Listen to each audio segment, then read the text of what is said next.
Bienvenidos a este último bloque de Directo América, edición nocturna. Vamos con los titulares de las noticias más importantes. El mundo reacciona a la muerte en prisión de Alexei Navalny, el opositor más férreo de Vladimir Putin. Líderes occidentales responsabilizan del hecho al presidente ruso, mientras miles de personas rinden honores a Navalny en varias ciudades del mundo. El grupo islamista Hamas confirma que hay pérdidas entre los rehenes que mantiene en su poder.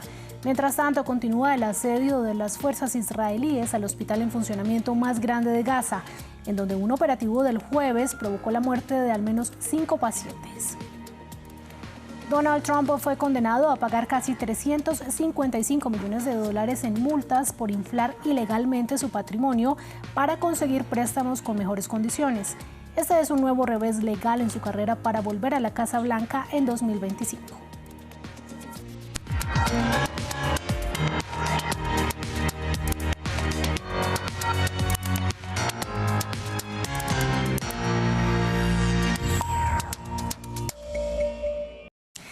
Murió este viernes Alexei Navalny, el principal opositor al presidente ruso Vladimir Putin. Las autoridades penitenciarias informaron que el hombre de 47 años cayó inconsciente después de una caminata en un centro carcelario del Ártico, a unos 1.900 kilómetros al noreste de Moscú, y fracasaron los intentos de reanimarlo. Navalny cumplía 3 condenas que lo habrían llevado a estar casi 3 décadas en prisión desde 2021, cuando regresó a Moscú tras recuperarse en Alemania de un envenenamiento con un agente nervioso del que se acusó al Kremlin.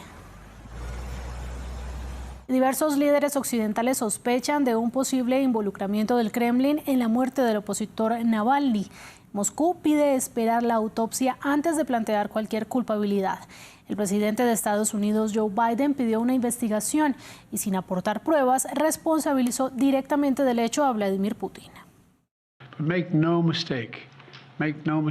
No se equivoquen, Putin es responsable de la muerte de Navalny. Putin es responsable. Lo que ha sucedido a Navalny es una prueba más de la brutalidad de Putin.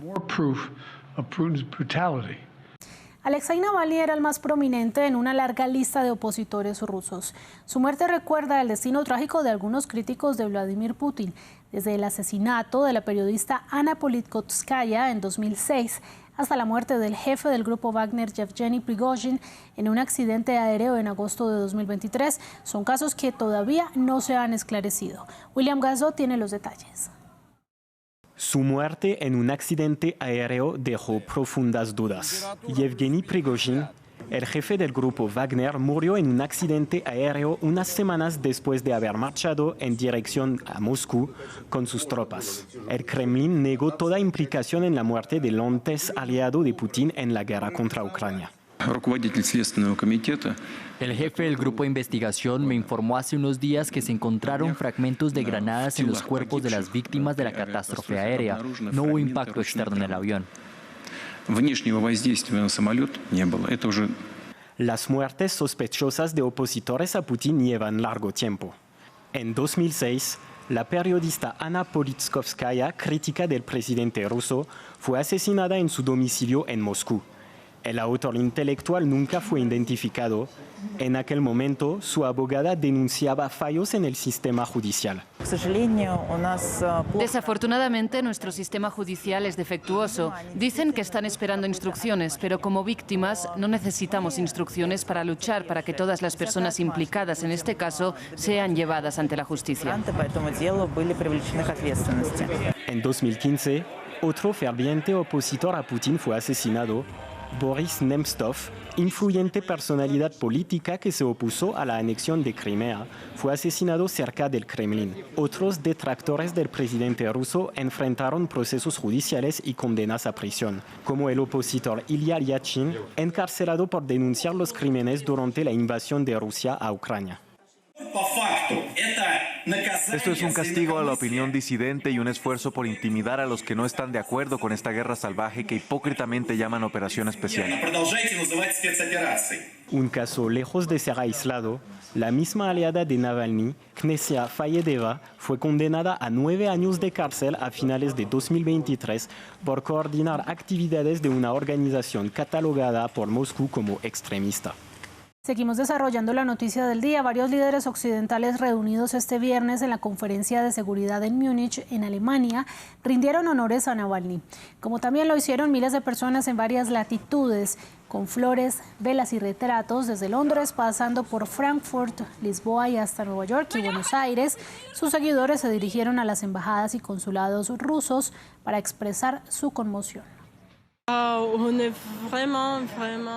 Bueno, estamos realmente, no sé, es difícil para mí expresar mis emociones porque estoy muy conmovida y es muy difícil decirlo.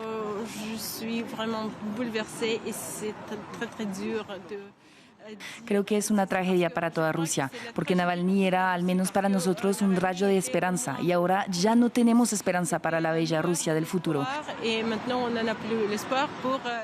Ahora ya no tenemos la esperanza. Esta esperanza ha sido asesinada por Putin, como todas las otras esperanzas de nuestras vidas.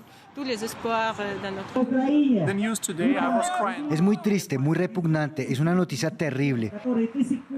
Había esperanza, había una expectativa de que todo esto terminaría y él sería libre. Ahora esa esperanza se ha ido.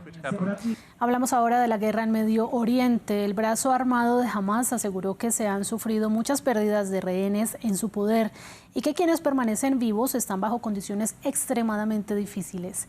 El anuncio se conoce tras el operativo del jueves contra el Hospital Nasser en Han Yunis, que provocó la muerte de al menos 5 pacientes después de que se les acabara el oxígeno.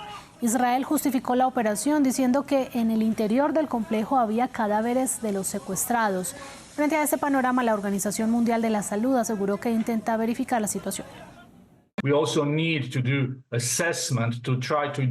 Necesitamos hacer una evaluación para tratar de identificar a los pacientes más críticos y ver cómo podemos remitirlos de manera segura. Estamos coordinando con la ONU para pedir y buscar el acceso urgente al hospital. Hemos estado diciendo todo este tiempo, y ustedes me han escuchado a mí y a otros miembros de la OMS, que los pacientes, los trabajadores de la salud y los civiles que buscan refugio en los hospitales merecen seguridad y no un entierro en esos centros. That patients, health workers, and civilians who are seeking refuge in hospitals, they deserve safety and not a peril in those places. Y Egipto estaría construyendo una zona en la península del Sinaí, al oeste de la frontera con Gaza, para recibir un posible éxodo masivo de palestinos. Las autoridades egipcias han negado esta versión y aseguran que se oponen a cualquier desplazamiento forzado de palestinos fuera de la franja de Gaza. Con el anuncio de Israel de atacar Rafah, donde más de la mitad de habitantes del enclave se han desplazado, los gazatíes se rehúsan a dejar su tierra. Patricio Peralta con el informe. Un gigantesco muro se construye en la frontera entre Gaza y Egipto. Según la Fundación Sinaí, sería un área cerrada de unos 20 kilómetros para recibir a millones de palestinos desplazados. La construcción está cerca de Rafah, el último punto de refugio que Israel amenaza con invadir. Los palestinos, obligados a abandonar sus hogares, temen ser expulsados completamente de su tierra. Llegamos aquí como estamos. No había nada más que hacer, pero para ir a Egipto, no, es suficiente. Si fuéramos a Egipto, ¿quién puede garantizar nuestro regreso a nuestro país? Repetiremos la historia de 1948 y buscaremos quién puede traernos de regreso o no. Israel ha dicho que atacará Rafah en los próximos días, y aunque niegan una expulsión de civiles, los preparativos en el lado egipcio sugieren que el Cairo se estaría preparando para recibir un posible éxodo masivo. Egipto lo niega. Su posición desde el inicio de la guerra es el rechazo total e irreversible de cualquier desplazamiento forzoso de gazatíes fuera del enclave. Además, rechazan la idea de que tomen el control de Rafah y de todo el corredor Filadelfia. Una amenaza directa a la soberanía egipcia y la seguridad nacional, que es una línea roja y que el Cairo tiene los medios para hacer frente a ella. La ofensiva israelí amenaza un acuerdo de paz de más de 40 años que tiene con Egipto para el control de la zona fronteriza. Tras 4 meses de guerra, la comunidad internacional se ha opuesto a este nuevo ataque contra Rafah, incluso Estados Unidos, su mayor aliado. Desde la ONU alertan que la expulsión de gazatíes arruinaría la posibilidad de una solución de 2 estados. Cambiamos de región. En Estados Unidos, un juez de Nueva York condenó al expresidente Donald Trump al pago de casi $355 millones, esto por haber inflado de manera fraudulenta su patrimonio neto para engañar a banqueros y así conseguir préstamos con condiciones más favorables. También lo inhabilitó para desempeñarse como funcionario o director de cualquier empresa de Nueva York durante los próximos 3 años. La fiscal de Nueva York, Letitia James, quien acusó al exmandatario, celebró la decisión y Trump la calificó de cacería de brujas. Bueno, apelaremos, pero más importante que eso, esto es Rusia, esto es China, este es el mismo juego. Todo sale del Departamento de Justicia, todo sale de Biden. Es una caza de brujas contra su oponente político, como nuestro país nunca ha visto antes. Se ve en países del tercer mundo, repúblicas bananeras, pero no aquí. Pero este es apenas uno de los varios casos, algunos de ellos penales, que afronta Donald Trump en Estados Unidos. Más temprano conversamos con el experto en política Carlos Manuel Indacochea para analizar qué viene ahora para el exmagnate y su campaña presidencial. Esto nos dijo. Bueno, creo que en el caso de los documentos que está en manos de una jueza en Florida, es probable que la estrategia de Trump de dilatar, de diferir, de demorar, funcione perfectamente y no alcancen a someterlo a juicio antes de las elecciones de noviembre. Pero es distinto el caso sobre la insurrección en Washington, que en este momento está en manos de la Corte Suprema decidir si Trump tiene la inmunidad que dice tener. La inmensa mayor parte de los especialistas dicen que no la tiene, que no la tuvo y que en consecuencia tiene que responder por sus actos y por sus planes en la conspiración para esa insurrección del 6 de enero y otros hechos que la acompañan. De modo que ese es el juicio penal más promisorio, en el sentido que Trump pueda pasar por el juzgamiento en el curso de 2 meses y eventualmente sufrir una condena. Si sufriera una condena, no está privado de ser candidato a la presidencia. Los ha habido incluso encarcelados, pero creo que sería un golpe muy fuerte a su prestigio si tiene que llevar a efecto una candidatura desde la cárcel. Y en otras noticias de la Unión Americana, 2 adolescentes fueron acusados como parte de la investigación del tiroteo que mató a una persona e hirió a otras 22 en Kansas City, durante una celebración por la victoria del Super Bowl de los Chiefs, campeones de la NFL.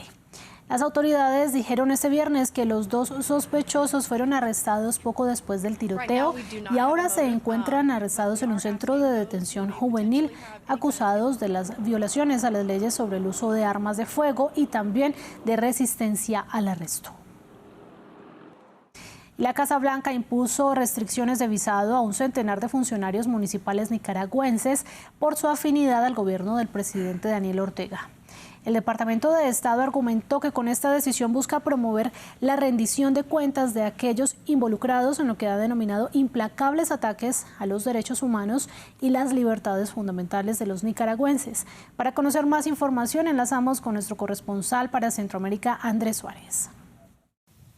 Desde este viernes quedan completamente cerradas las puertas de Estados Unidos para más de un centenar de funcionarios nicaragüenses, un país al que tanto aspiran los ciudadanos de Centroamérica, no solo por la comunidad latina que allí reside, sino por las oportunidades para quienes tienen dinero de invertir en propiedades. Pero según lo dijo el Departamento de Estado estadounidense, este centenar de funcionarios nicaragüenses estaría implicado en esos ataques implacables del gobierno de Daniel Ortega y de Rosario Murillo contra los derechos humanos. Esto contando que la Comisión Interamericana de Derechos Humanos contabiliza todavía más de 120 presos políticos en Nicaragua. Así que para Estados Unidos estos funcionarios todavía persisten en esa campaña represora, represiva que habría comenzado desde abril de 2018 con las protestas antigobierno donde murieron más de 300 civiles y que después se agudizó con la captura y el procesamiento y el destierro de centenares de nicaragüenses, incluyendo políticos, periodistas, activistas y hasta curas.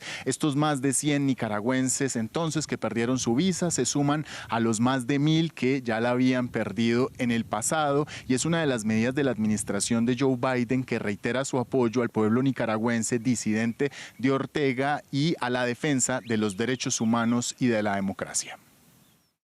Medio siglo y muchas lágrimas después, el bajo que utilizó la estrella de los Beatles, Paul McCartney, para grabar sus 2 primeros álbumes fue encontrado y devuelto a su dueño.